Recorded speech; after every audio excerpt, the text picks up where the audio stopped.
साधु बनने का सफर इतना कठिन और रहस्यमय होता है कि इसे केवल वही पूरा कर सकता है जो खुद को हराने का साहस रखता हो।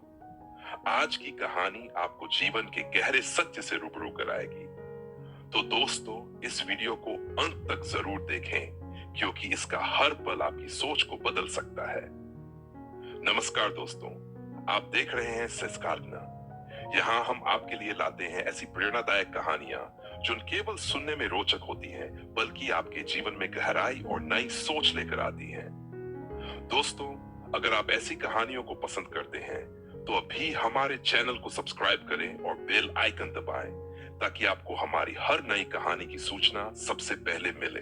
आज हम बात करेंगे नागा साधुओं के तप और उनके कठिन सफर की। ये एक ऐसी कहानी है जो हमें त्याग, तपस्या और आत्मज्ञान का महत्व समझाती है। क्या आपने कभी सोचा है कि कोई अपने सभी बंधनों को छोड़कर इतनी कठिन तपस्या क्यों करता है?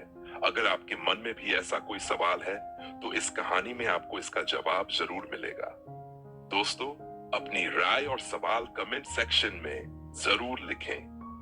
हम हर कमेंट को पढ़ते हैं और आपके विचारों को सुनने का इंतजार रहता है। कहानी में आप जानेंगे नागा साधु बनने के कठिन नियम और अनुशासन, जंगलों और पहाड़ों में की गई कठोर तपस्या, शरीर और मन की सीमाओं को पार करने की प्रेरणा। तो दोस्तों, चलिए इस अनोखी और प्रेरणादायक यात्रा पर साधु की तपस्या का विस्तृत और रोचक वर्णन। तपस्या की शुरुआत, त्याग का पहला कदम। आनंद, जो अब नागा साधु बनने की यात्रा पर था, ने सबसे पहले अपने सारे सांसारिक बंधनों को छोड़ दिया। अपने परिवार, अपने गांव और उन यादों से भी विदा ले ली जो उसे दुनिया से जोड़ती थीं। उसका पहला कदम था त्याग। उसने अपनी पहचान तक त्याग दी, क्योंकि गुरु ने कहा था, पहचान मोह का सबसे बड़ा जाल है। पहाड़ों की कड़ाके की ठंड में बिना कपड़ों के उसने पहली रात बिताई। वह सोचता था, क्या मैं इस कठिन रास्ते को पार कर पाऊंगा? लेकिन उसके भीतर की आवाज कहती थी, सत्य खोज आसान नहीं होती, यह संघर्ष ही तुम्हें तैयार करेगा। कठोर तपस्या और चुनौतियां, शरीर और मन की परीक्षा। आनंद को हर दिन भिक्षा मांगकर भोजन करना होता था, लेकिन नियम यह था कि यदि किसी ने भिक्षा देने से मना कर दिया तो वह भूखा ही रहेगा। कई दिनों तक उसे केवल पानी पर निर्भर रहना पड़ा। उसकी भूख उसके धैर्य को चुनौती देती, लेकिन वह खुद को समझाता, भोजन की इच्छा को मारना ही पहला कदम है। सर्दियों की रातों में जब पूरा जंगल ठंड से जमा रहता, आनंद नदियों के किनारे ध्यान लगाता। हिमालय की तेज हवाएं उसकी देह को कांपने पर मजबूर करती, लेकिन वह अपनी आंखें बंद किए एक ही मंत्र जपता रहता, नमः शिवाय। मैं इस शरीर का गुलाम नहीं हूं, मैं आत्मा हूं। सबसे कठिन परीक्षा वह थी जब उसे जलती धूप में दिन भर एक पैर पर खड़ा रहना पड़ा। उसके गुरु ने कहा था, जब तक तुम्हारा शरीर थकावट से हार मानने लगे, तब तक खड़े रहो, और जब तुम्हारा मन चिल्लाने लगे कि अब यह असंभव है, तब समझो कि तुमने अपनी सीमाओं को पार कर लिया है। जंगल की चुनौतियां, प्रकृति से संघर्ष। गुरु ने उसे जंगलों में अकेले रहने का आदेश दिया। वहां न तो कोई आश्रय था और न ही सुरक्षा। रात में शेर और भालुओं की दहाड़ उसकी हिम्मत को चुनौती देती। एक बार घने जंगल में जब वह ध्यान कर रहा था, तो उसके पास एक विषैला सांप रेंगता हुआ आया। आनंद ने अपनी आंखें नहीं खोली और अपनी सांसों को नियंत्रित करते हुए मन ही मन दोहराया, डर सिर्फ एक भ्रम है। दिन भर तपती धूप और रात की ठंड के बीच उसकी शक्ति बार बार जवाब देती, लेकिन उसका हृदय कहता, तुम्हारा उद्देश्य इन कठिनाइयों से बड़ा है। गंगा में तपस्या, जल के भीतर ध्यान। फिर वह समय आया जब उसे गंगा की तेज धाराओं में ध्यान लगाना था। पानी इतना ठंडा था कि उसके भीतर का रक्त भी जमने जैसा महसूस होता, लेकिन वह पानी के भीतर चुपचाप बैठा रहता। कई बार पानी की धार इतनी तेज होती कि वह बहने लगता, लेकिन हर बार वह खुद को स्थिर कर लेता।